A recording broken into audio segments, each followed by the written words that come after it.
யூத ராஜசிங்கம் உயிர்த்தெழுந்தார், உயிர்த்தெழுந்தார், அவரை ஜெயித்தெழுந்தார். யூத ராஜசிங்கம் உயிர்த்தெழுந்தார், மரணத்தின் சங்கிலிகள் கறிப்பட்டன, கறிப்பட்டன, நொடியில் முறிப்பட்டன. யூத ராஜசிங்கம் உயிர்த்தெழுந்தார், உயிர்த்தெழுந்தார், அவரை ஜெயித்தெழுந்தார். யூத ராஜசிங்கம் உயிர்த்தெழுந்தார்.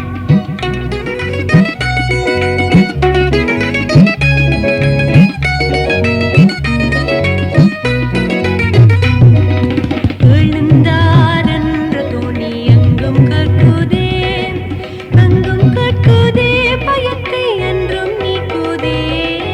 யூத ராஜசிங்கம் உயிர்த்தெழுந்தார், உயிர்த்தெழுந்தார், அவரை ஜெயித்தெழுந்தார். யூத ராஜசிங்கம் உயிர்த்தெழுந்தார். கர்த்தருக்குள் அன்பானவர்களே, அனுதினமும் கிறிஸ்துவுடன் தியான வேளைக்கு உங்களை அன்புடன் அழைக்கிறோம். இன்றைய தியானத்திற்கான வேத வாசிப்பு எபேசியர் 2ஆம் அதிகாரம் வசனங்கள் 1 முதல் 8 வரை. தியானத்திற்கான தலைப்பு கர்த்தர் உயிர்த்தெழுந்தார். அவர் மரணத்தினால் கட்டப்பட்டிருக்க கூடாதிருந்தது. அப்போஸ்தலர் 2:24. கர்த்தர் உயிர்த்தெழுந்தார். உண்மையாகவே கர்த்தர் உயிர்த்தெழுந்தார். இதுவே கிறிஸ்துக்குள்ளான வாழ்வின் உறுதியான அஸ்திபாரம். கிறிஸ்து எழுந்திருக்கவில்லை என்றால் நமது விசுவாசமும் விருதா. நமது விசுவாசம் வீணானதாயிருந்தால் நீங்கள் இன்னும் உங்கள் பாவங்களில் இருப்பீர்கள். மேலும் கிறிஸ்துவுக்குள் நித்திரையடைந்தவர்களும் கெட்டிருப்பார்களே. 1 கொரிந்தியர் 15 வசனங்கள் 14, 17, 18.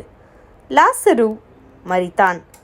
அது வியாதியினால் உண்டான இயல்பான மரணம். அவன் உயிர்ப்பிக்கப்பட்டான். நாயின் ஒரு விதவையின் மகன் மரித்தான், உயிர்ப்பிக்கப்பட்டான். ஆனால் இவை தேவனுடைய அற்புத செயல்கள். இவர்கள் மீண்டும் மரித்தார்கள். ஆனால் இயேசு கிறிஸ்துவின் மரணமும் உயிர்த்தெழுதலும் வேறுபட்டது. பாவம் என்ற தீய சக்தியையும் அதனால் உண்டான மரணத்தையும் வெற்றி பெற்ற சம்பவங்களே இவை. இயேசு பாவம் செய்யாதவராயிருந்து நமது பாவங்களையும் அதற்கான தண்டனையையும் தாமே ஏற்றுக்கொண்டு தாமே சிந்திய தூய இரத்தத்தை பலியாக செலுத்தியிராவிட்டால் மனுக்குலத்தின் பாவத்திற்கான விலைக்கிரயமாக அவருடைய மரணம் இருந்திராது. அடுத்ததாக அவர் உயிர்த்தெழுந்திராவிட்டால் நமது உயிர்த்தெழுதலுக்கும் நித்திய வாழ்வுக்குமான நிச்சயம் நமக்கு கிடைத்திராது. இவை எதுவும் இல்லையானால் கிறிஸ்துவுக்குள்ளான வாழ்வு என்று ஒன்று இருந்திராது. நாமும் நமது பாவத்தில் மாண்டிருப்போம். கிறிஸ்து உயிர்த்தெழுந்ததால் நமது சரீரங்களும் உயிரோடு எழுப்பப்படும் என்ற நிச்சயம் கிடைத்திருக்கிறது. அத்துடன் நாம் கிறிஸ்துவின் பிள்ளைகளாக வாழும் அதிகாரத்தையும் பெற்றிருக்கிறோம். கிறிஸ்துவின் மாபெரும் வெற்றியின் வல்லமையுடன் நாம் இணைக்கப்பட்டிருப்பதால் அவருடன் வாழுகின்ற நித்திய வாழ்வை குறித்து நமக்கு சந்தேகமே கிடையாது.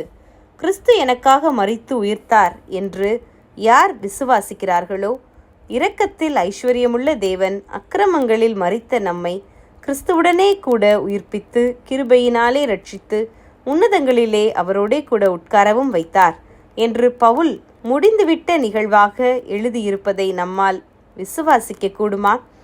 இப்படி இருக்க மரித்த ஒருவரை சேவிக்கிறவர்கள் போல நமது வாழ்வு காணப்படலாமா? உயிர்த்தெழுந்த கிறிஸ்துவின் வல்லமை இன்று நமக்குள் அருளப்பட்டிருக்கிறது. அந்த வல்லமையை கொண்டு தீமையை வென்று சாத்தானை ஜெயித்து பாவத்தை மேற்கொண்டு நமது வாழ்வில் தேவனுக்கு மகிமை சேர்ப்போமாக. ஜெபம் செய்வோமா? உயிர்த்தெழுந்த நல்ல ஆண்டவரே, உமது வல்லமையாலே நாங்களும் சாத்தானின் கிரியைகளை அழித்து போட எங்களுக்கு உதவும். ஆமேன்.